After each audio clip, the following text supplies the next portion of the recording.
몽골과 러시아 국경 영하 30도가 넘는 추위 속에서 62살 노인이 철조망 아래를 기어가고 있었습니다. 2023년 8월 15일 새벽. 그 주인공은 바로 저였죠. 손이 얼어붙었어요. 장갑은 진작에 찢어졌습니다. 피가 나는데 전혀 아프지 않았어요. 너무 추워서 감각이 없었거든요. 뒤에서 러시아 경비대게 짖는 소리가 들렸습니다. 멀지 않았어요. 심장이 터질 것 같았죠. 이 나이에 도망치는 게 쉬울 리 없었습니다. 여러분은 궁금하실 거예요.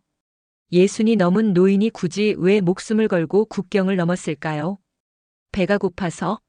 아니면 돈이 필요해서였을까요? 아닙니다. 저는 평생 성실하게 살았어요. 작업 반장으로서 근로 영웅 표창도 받았죠. 북한에서 저는 모범 시민이었어요. 말썽 한 번 부린 적 없었죠. 당이 시키는 대로 했고 국가를 믿었습니다. 북한에서 돈 없이 늙는다는 건 죽는 거였거든요. 천천히 아주 조용히 사라지는 거였어요. 저는 살고 싶었습니다. 개 짖는 소리가 가까워졌습니다. 저는 마지막 힘을 다해 철조망을 빠져나왔어요. 몽골 땅이었죠. 그 순간 쓰러졌습니다. 눈을 떴을 때 몽골 국경 수비대가 서 있었어요. 저는 마지막 힘을 짜내 남조선말로 말했습니다. 대한민국, 대사관. 그리고 다시 정신을 잃었죠. 이 이야기는 그날부터 1년 전으로 거슬러 올라갑니다. 제가 어떻게 근로 영웅에서 도망자가 됐는지요. 북한에서 돈 없이 늙는다는 게 무엇을 의미하는지요. 지금부터 들려드리겠습니다. 여러분에게 이 늙은이의 말이 작은 울림이 되었다면 구독과 좋아요 부탁드립니다. 아직도 저같이 북에 있는 많은 분들께 전해지길 바랍니다. 2022년 3월 15일이었습니다. 함경북도 무산군 무산광산 제3갱도였어요. 저는 그날도 새벽 5시에 출근했습니다. 32년째 한 번도 빠진 적 없었죠. 제 이름은 리성철입니다. 당시 61살이었어요. 무산광산 제3갱도 작업반장이었죠. 일꾼 40명을 책임지고 있었습니다. 광산 일은 힘들었습니다. 하지만 저는 자부심이 있었어요. 조국의 철광석을 캐내는 일이었으니까요. 근로 영웅 표창도 그래서 받았죠. 2009년이었습니다. 김정일 동지께서 직접 표창장을 내리셨어요. 제 인생 최고의 날이었죠. 아내 순이도 그날 많이 울었습니다. 순이는 2년 전에 세상을 떠났어요. 병원에 가기엔 너무 늦었습니다. 약도 구할 수 없었죠. 그냥 집에서 죽어갔어요. 아들 명훈이는 평양에 있었습니다. 무역회사 일꾼이었어요. 1년에 한두 번 무산에 내려왔죠. 그것도 점점 뜸해졌습니다. 그날 아침당 비서 최강수가 저를 불렀어요. 성철 동무 잠깐 이야기 좀 합시다. 사무실로 따라갔죠. 불길한 예감이 들었습니다. 앉으십시오. 최강수의 얼굴이 굳어 있었어요. 성철 동무 오랫동안 수고 많으셨습니다. 그 말에 가슴이 철렁했죠. 동무 나이가 이제 60을 넘겼습니다. 젊은 동무들에게 자리를 내주는 게 좋겠어요. 다음 달부터 작업반장 임무에서 해제됩니다. 저는 할 말을 잃었습니다. 아직 몸은 멀쩡했어요. 손도 튼튼하고 힘도 있었죠. 하지만 나이가 문제였습니다. 후임은 누구입니까? 정동수 동무입니다. 정동수요? 네, 42살이고 경험도 충분합니다. 정동수는 제 밑에서 10년을 일했어요. 실력은 있었지만 성격이 거칠었죠. 일꾼들을 함부로 대했습니다. 제가 여러 번 주의를 줬었어요. 비서 동무 저는 아직 일할 수 있습니다. 성철 동무 마음은 압니다. 하지만 당의 결정입니다. 최강수가 서류를 건넸어요. 여기 서명하십시오. 떨리는 손으로 서명했습니다. 32년 광산 인생이 그렇게 끝났어요. 종이 한 장에요. 굳이 당을 위해 일을 하고 싶다면 다음 달부터 일반 일꾼으로 배치됩니다. 작업반장 수당은 없어집니다. 배급량도 일반 일꾼 수준으로 조정되고요. 알겠습니까? 알겠습니다. 저는 자리에서 일어났어요. 다리에 힘이 없었죠.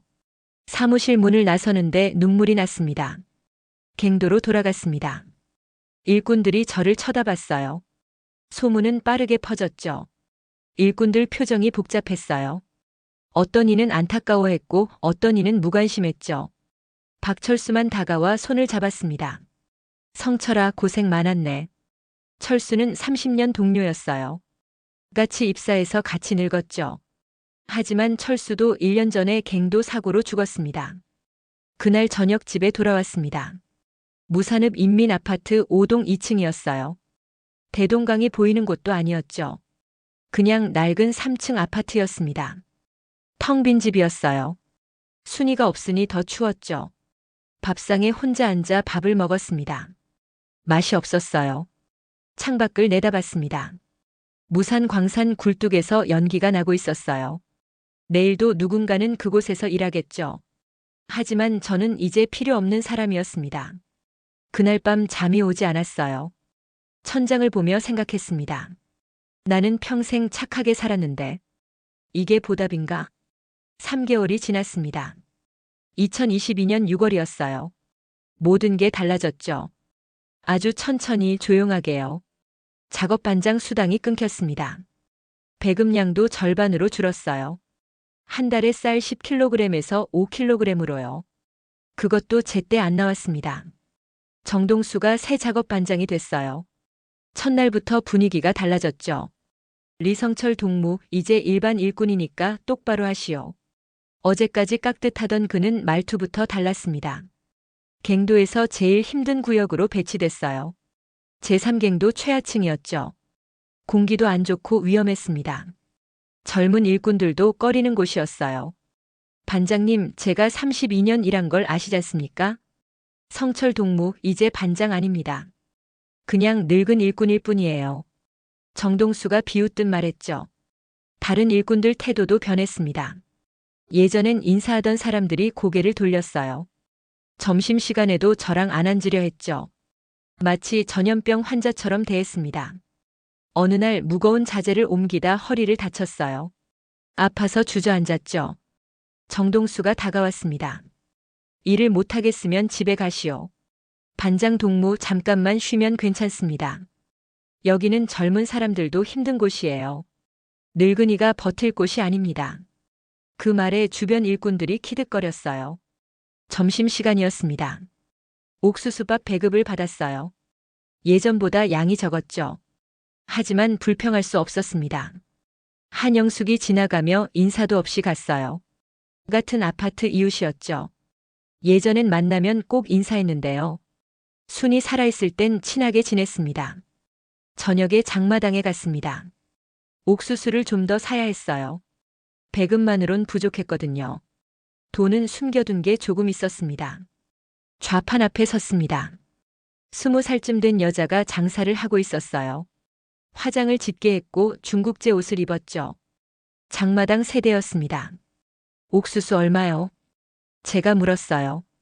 할아버지, 돈 있어요? 값도 안 물었는데 그 말부터 했습니다. 네, 있습니다. 저는 주머니에서 돈을 꺼냈어요. 그때 옆에 있던 젊은 남자가 비웃었죠. 늙은이들은 돈도 없으면서 장마당엔 왜 와?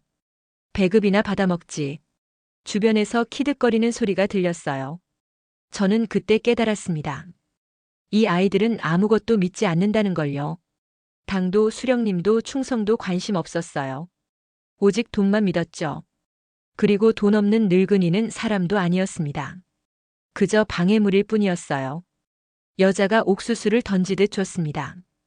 돈 빨리 내고 비키세요. 뒤에 손님 많아요. 저는 옥수수를 받고 그 자리를 떠났어요. 뒤에서 목소리가 들렸습니다.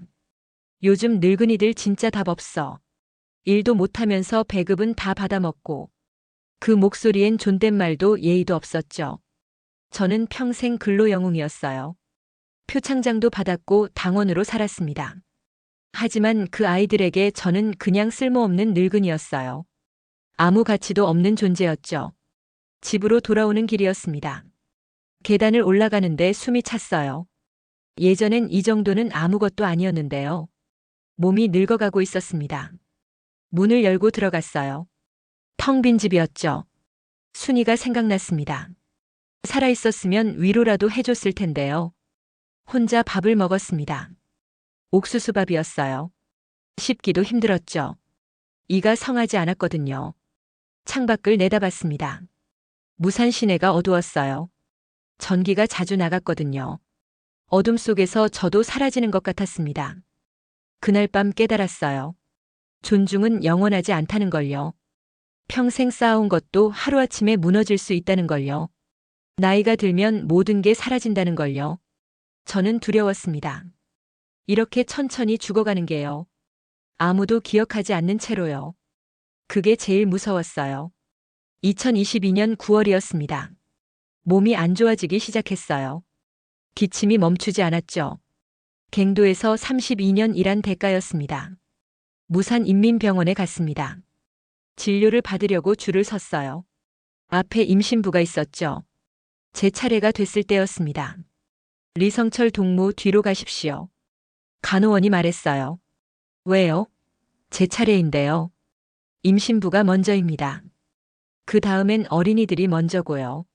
그럼 저는요? 맨 나중입니다. 간호원의 목소리는 차가웠어요. 여기까지는 이해를 했지만 그 이후로 저는 그 자리에서 5시간을 기다렸습니다. 의사를 만났을 때 해가 지고 있었어요. 폐 사진을 찍어야 합니다. 하지만 필름이 없어요. 언제 들어옵니까? 모릅니다. 한 달 후일 수도 있고 6개월 후일 수도 있죠. 그럼 저는 어떻게 합니까? 알아서 하십시오. 약은요? 약도 없습니다. 의사는 그렇게 말하고 다음 환자를 불렀어요. 빈손으로 집에 돌아왔습니다. 기침은 점점 심해졌어요. 밤에 잠을 잘 수 없었죠. 피도 조금씩 섞여 나왔습니다. 배급도 제대로 안 나왔어요. 한 달에 한 번 나와야 하는데 2달째 끊겼죠. 장마당에서 사 먹어야 했는데 돈이 없었습니다. 숨겨둔 돈도 바닥났어요. 이웃 한영숙에게 부탁했습니다. 영숙 동무 쌀 좀 구워줄 수 있습니까? 한영숙은 고개를 저었어요. 우리도 없습니다. 순이 살아있을 땐 그렇게 친했는데요. 이제는 문전박대였죠.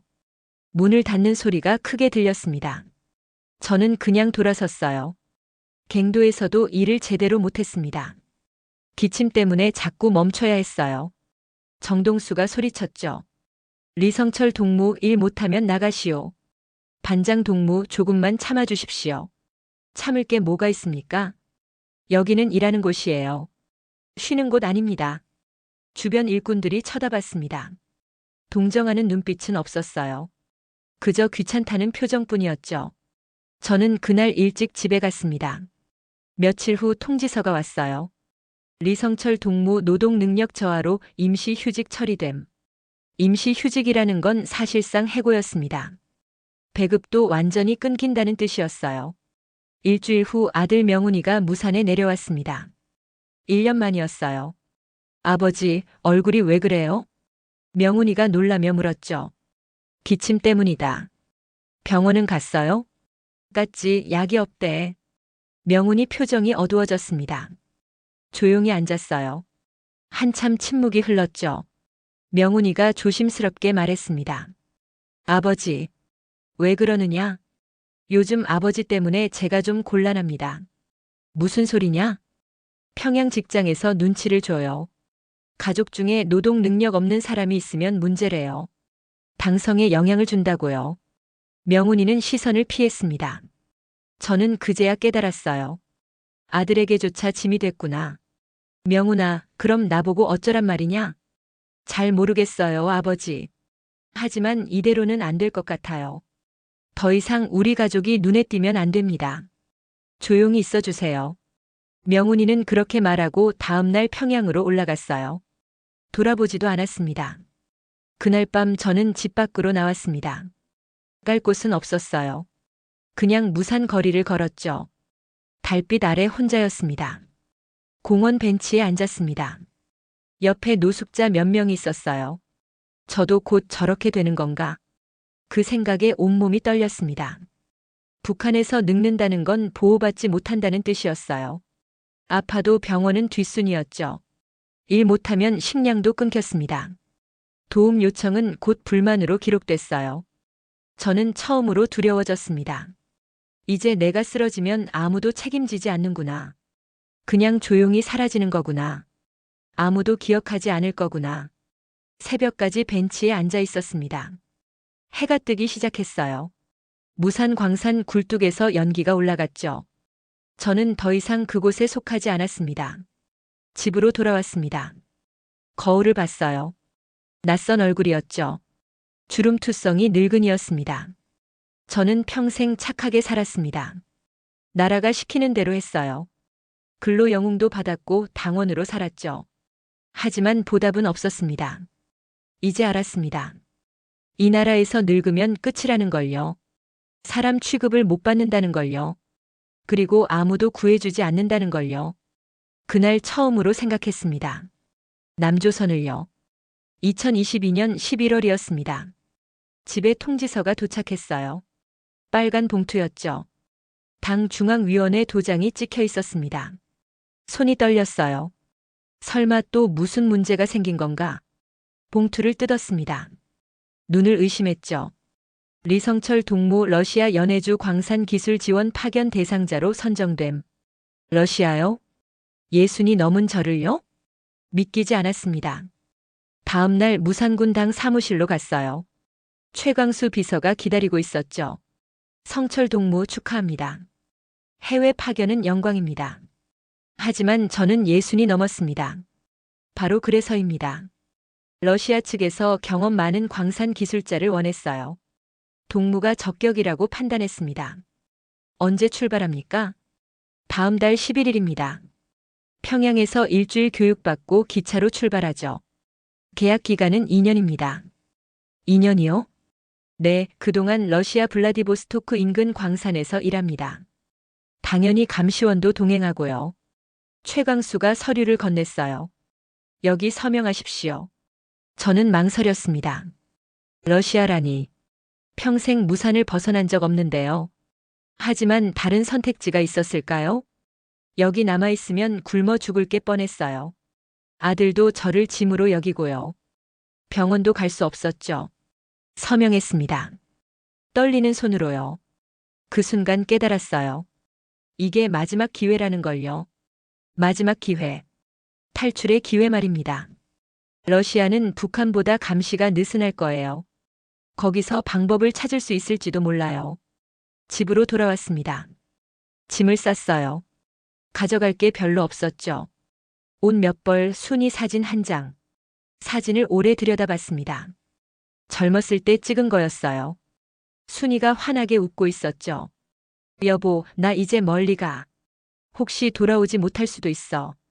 하지만 여기 남아선 안 돼. 여기선 나 죽어. 사진을 가슴에 품었습니다. 12월 11일 평양으로 갔어요. 기차로 12시간 걸렸죠. 평양 외국인 노동자 교육센터였습니다. 거기서 일주일 교육받았어요. 러시아에서 지킬 규칙들이었죠. 감시원 명령 따르기. 허가 없이 외출 금지. 외국인 접촉 금지. 하지만 저는 다른 생각을 했습니다. 어떻게 감시를 피할까? 누구에게 도움을 청할까? 탈출 경로는 어떻게 찾을까? 12월 18일 평양역에서 출발했습니다. 시베리아 횡단 열차였어요. 평생 기차라곤 무산 마이너스 청진밖에 안 타봤는데요. 이건 다른 세계였습니다. 함께 가는 사람은 15명이었어요. 대부분 40대에서 50대 광산 기술자들이었죠. 저만 60이 넘었습니다. 감시원은 3명이었어요. 기차가 출발했습니다. 평양이 멀어졌어요. 대동강이 보이고 모란봉이 보였죠. 혹시 이게 마지막일까? 이틀을 달렸습니다. 함경북도를 지나 국경을 넘었어요. 러시아 땅이었죠. 창밖 풍경이 달라졌습니다. 나무가 많았어요. 북한보다 훨씬 푸르렀죠. 집들도 달랐습니다. 사람들 옷도 화려했어요. 사흘째 되는 날 블라디보스토크에 도착했어요. 2022년 12월 21일이었습니다. 영하 20도였어요. 바다가 보였습니다. 처음 본 바다였어요. 평생 산속에서만 살았거든요. 파도 소리가 들렸죠. 저는 그때 다짐했습니다. 여기서 길을 찾자. 여기서 자유를 찾자. 아니면 여기서 죽자. 북한으로는 절대 돌아가지 말자. 숙소로 이동했습니다. 블라디보스토크 외곽 광산촌이었어요. 컨테이너 숙소였죠. 6명이 한 방을 썼습니다. 감시원 박철민이 규칙을 설명했어요. 매일 아침 7시 점호. 광산 왕복은 단체로만. 외출은 전면 금지. 하지만 저는 알았어요. 러시아는 북한이 아니라는 걸요. 감시가 완벽할 순 없다는 걸요. 기회는 반드시 온다는 걸요. 첫날 밤 잠이 오지 않았습니다. 밖에서 러시아 말소리가 들렸어요. 자유로운 목소리였죠. 저도 곧 저렇게 될 수 있을까? 2023년 2월이었습니다. 러시아에 온 지 2달째였어요. 매일 광산에 갔죠. 힘들었지만 북한보다 나았습니다. 밥은 제때 나왔어요. 따뜻한 수프도 있었죠. 빵도 충분했습니다. 북한에서 굶주리던 것과는 달랐어요. 하지만 감시는 여전했습니다. 박철민이 항상 지켜봤어요. 외출은 한 번도 못했죠. 1- 숙소 -1- 숙소였습니다. 어느 토요일이었어요. 광산이 쉬는 날이었죠. 감시원들이 술을 마시기 시작했습니다. 보드카였어요. 1병, 2병, 3병. 밤이 깊어갈수록 목소리가 커졌어요. 자정이 넘자 코 고는 소리가 들렸죠. 감시원들이 모두 잠든 겁니다. 저는 조용히 일어났어요. 외투를 입었습니다. 문을 살짝 열었어요. 삐걱 소리가 났죠. 멈춰 섰습니다. 감시원들을 확인했어요. 계속 코를 골고 있었죠. 다시 문을 열었습니다. 밖으로 나왔어요. 영하 15도였습니다. 별이 쏟아질 것 같았어요. 이렇게 맑은 하늘은 처음이었죠. 광산촌을 벗어났습니다. 눈 쌓인 길을 걸었어요. 발자국이 남았지만 어쩔 수 없었죠. 멀리 불빛이 보였습니다. 마을이었어요. 러시아 시골 마을이었죠. 조그만 가게가 있었습니다. 아직 불이 켜져 있었어요. 문을 열고 들어갔습니다. 주인은 나이 든 러시아 남자였어요. 놀란 표정으로 저를 봤죠. 저는 손짓발짓으로 말했습니다. 물 좀. 러시아 말을 몰랐어요. 하지만 주인은 알아들었죠. 물을 한 컵 줬습니다. 마시면서 가게를 둘러봤어요. 달력이 걸려 있었죠. 러시아어와 영어가 같이 써 있었습니다. 그리고 한글도 있었어요. 주인을 자세히 봤습니다.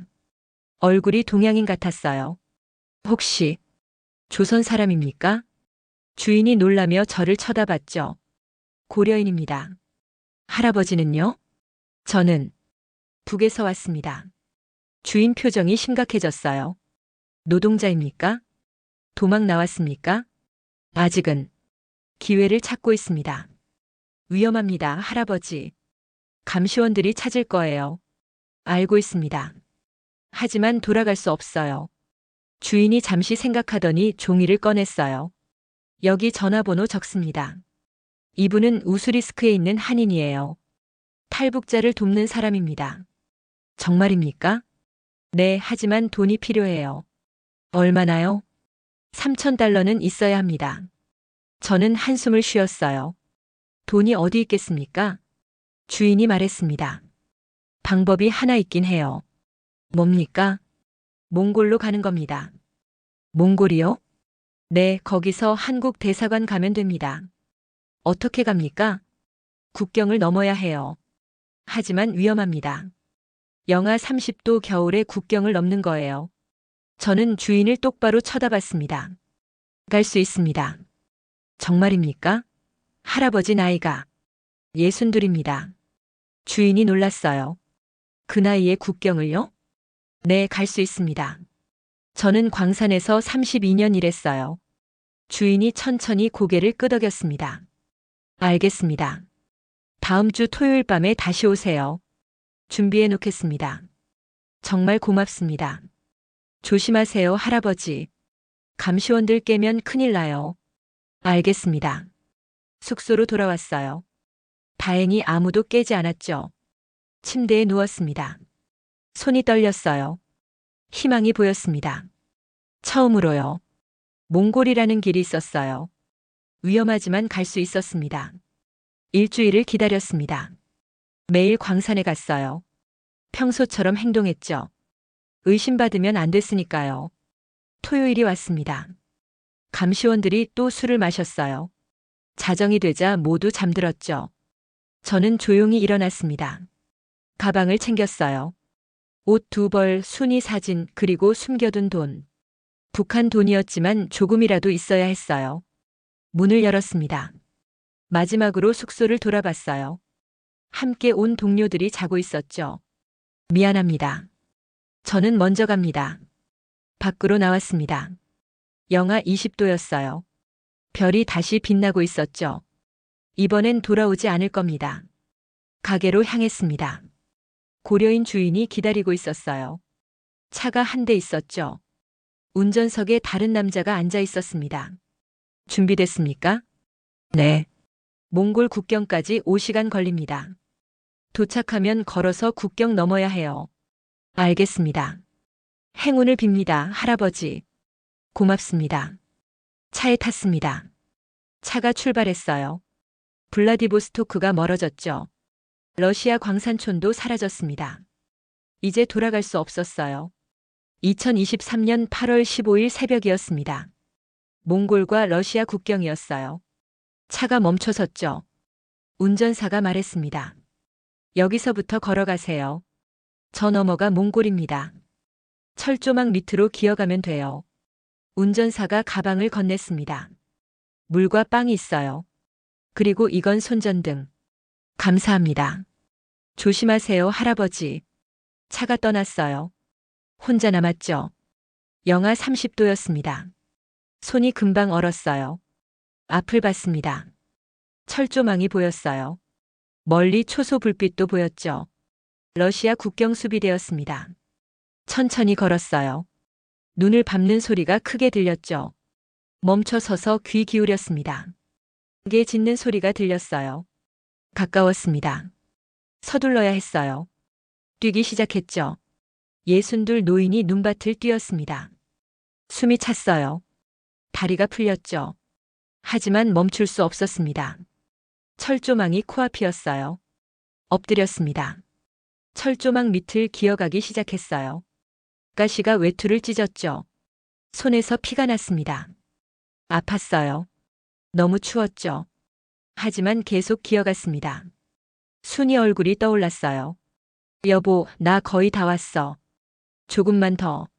조금만 더 버티면 돼. 눈물이 나왔습니다. 철조망을 빠져나왔어요. 몽골 땅이었죠. 하지만 아직 안전하지 않았습니다.